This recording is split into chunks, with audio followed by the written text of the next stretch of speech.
Olá, amigos e amigas, Diácono Beto, Paróquia São Miguel Arcanjo, Arquidiocese de Maringá.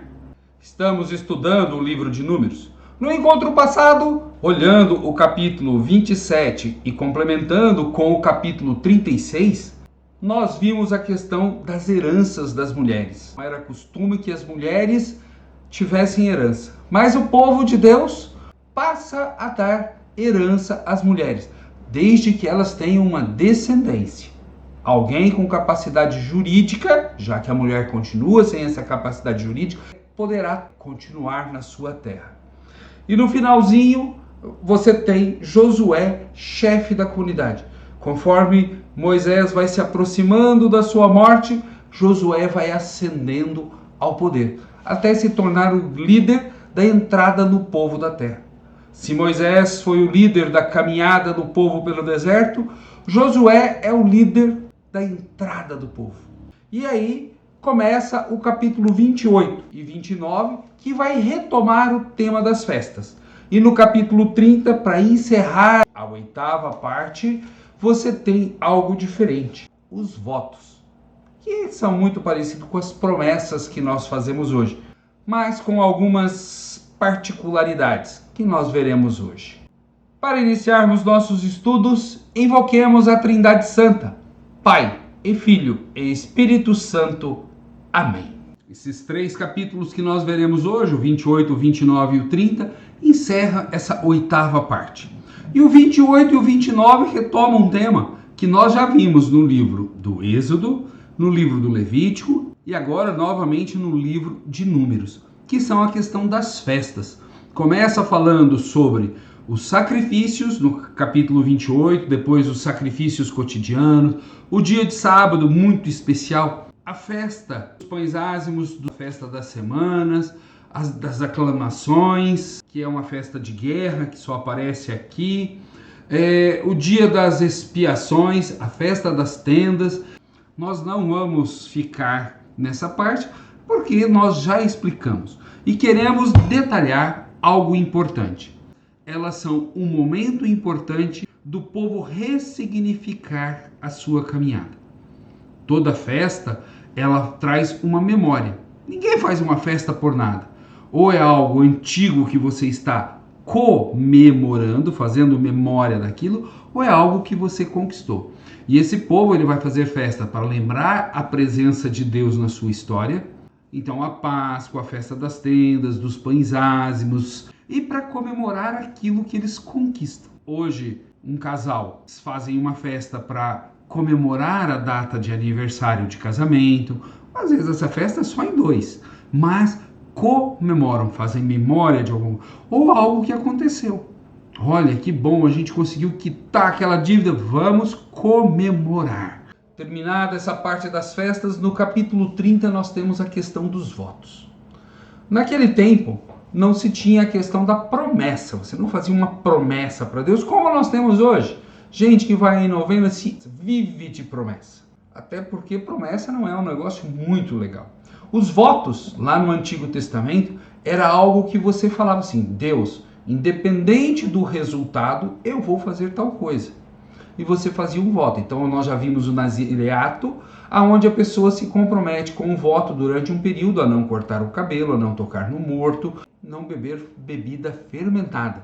Então você tem um período que você faz o voto. E aqui vem algumas regras interessantes. No início do capítulo 30 está assim, versículo 3.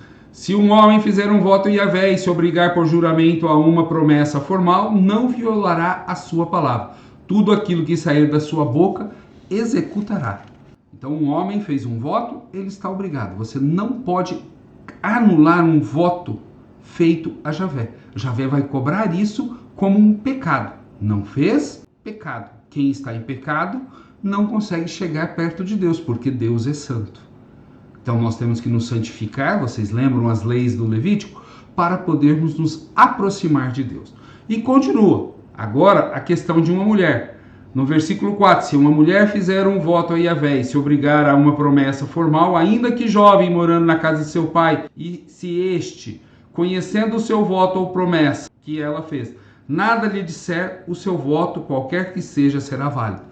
Ou seja, uma mulher, o voto só é válido se houver a permissão do marido ou do pai. Vocês lembram que eu falei que quando a mulher tem herança, ela é sempre tida em relação ao pai, ao marido e ao filho? Aqui, o pai vai falar, se ela for jovem, que ficou quieto, o voto dela é válido. O marido, sabendo do voto, não falando nada, o voto é válido.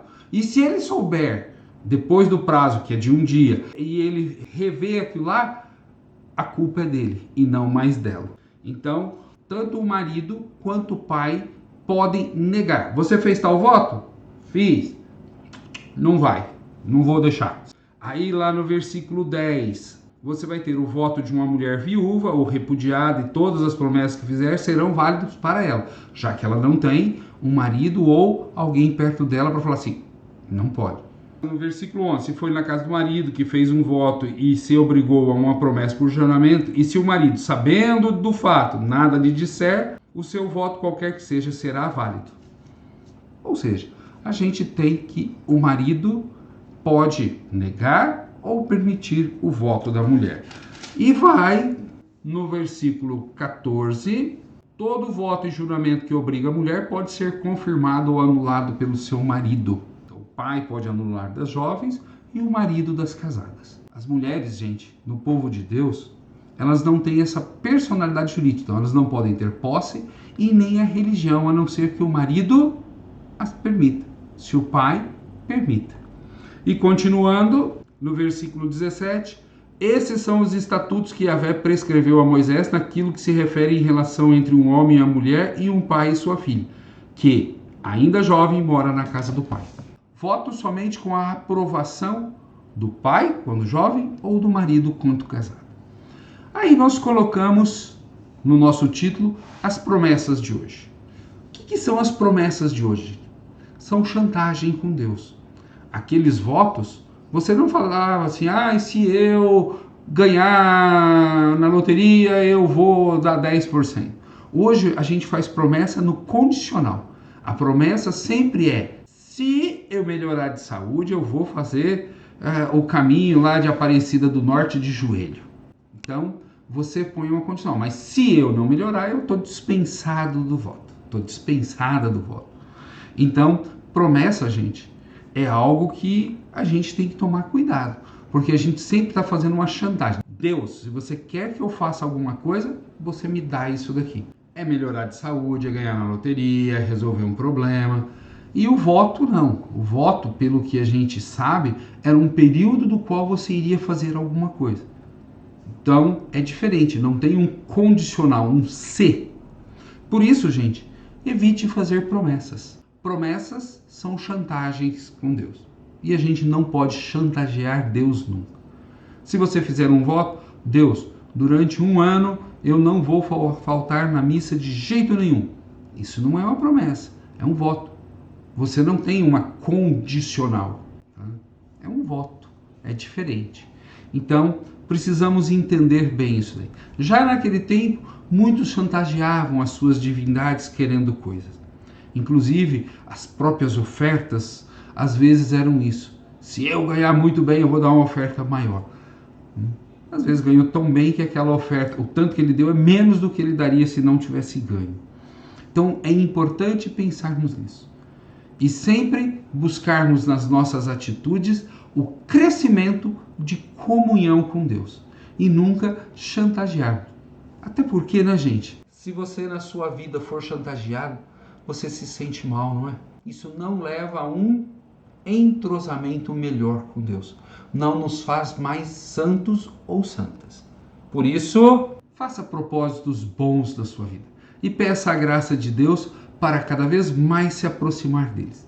Não com chantagens de promessa, mas com vontade de ter Deus em seu coração. Se você ainda não está inscrito em nosso canal, se inscreva.